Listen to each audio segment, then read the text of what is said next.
Kita mungkin sudah sering mendengar nama beliau, tapi mungkin kita belum mengetahui siapa beliau sebenarnya. Tan Malaka. Ia lahir di Nagari Padam Gadang, Sumatera Barat pada 2 Juni 1897. Nama aslinya adalah Sutan Ibrahim. Ibunya bernama Sinah Simabur yang merupakan seorang putri dari orang terpandang di desanya. Sedangkan ayahnya adalah seorang karyawan pertanian bernama Rosat Caniago. Ia merupakan seorang pahlawan revolusioner yang berjuang memperjuangkan kemerdekaan Indonesia dengan cara menjadi pengajar di daerahnya dan menerbitkan beberapa buku.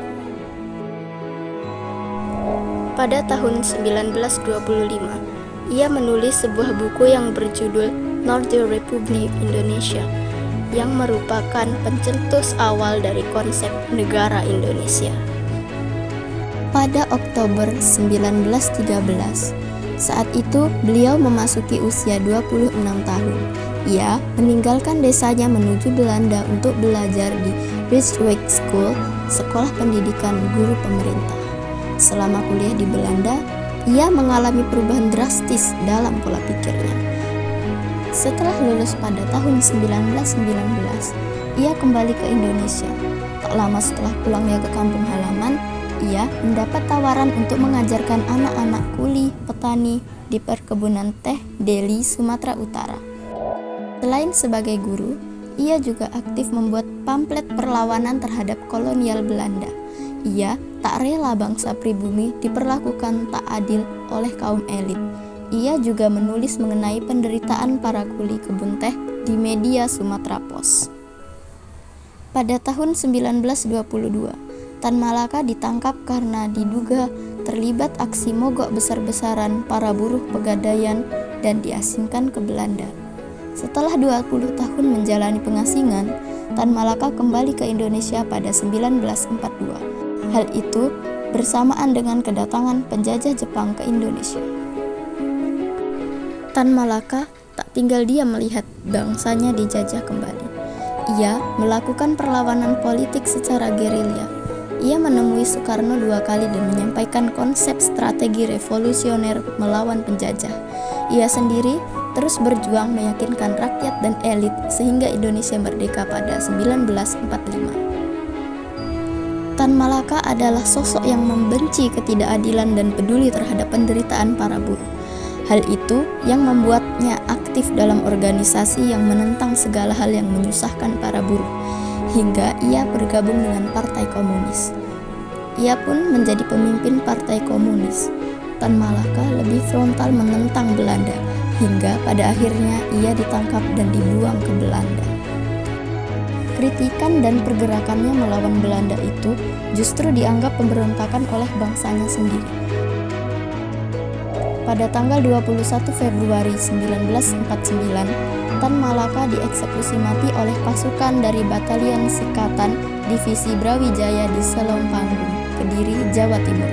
Perintah itu datang dari Leda Sukarjo yang merupakan orang yang paling tidak suka dengan gagasan Tan.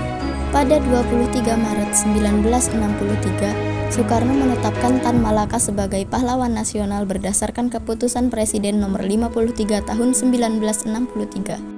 Namun, pengangkatan Tan Malaka menjadi pahlawan kemudian dibahas kembali pada era Soeharto yang sangat membenci komunis. Akan tetapi, Soeharto sendiri tidak bisa membatalkan gelar itu karena telah diberikan langsung oleh Soekarno. Hanya saja, nama Tan Malaka dihapuskan dalam pelajaran sejarah yang diajarkan di sekolah.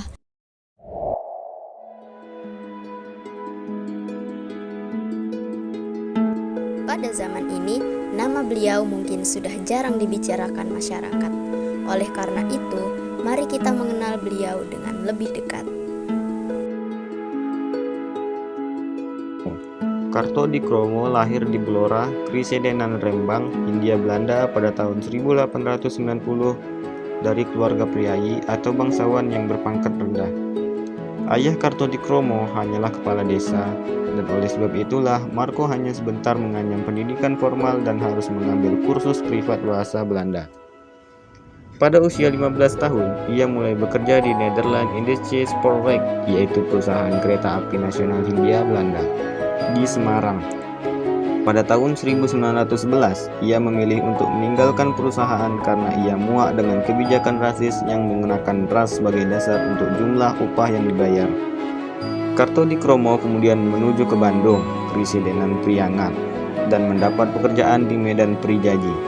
Surat kabar yang dikelola oleh Tirto Adi Suerjo pada tahun 1911 selama 1 tahun.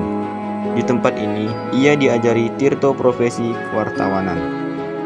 Beliau juga sempat dipenjara selama 9 bulan di penjara Melaten oleh Belanda karena aktivitas revolusioner yang ia galakkan pada karya-karyanya.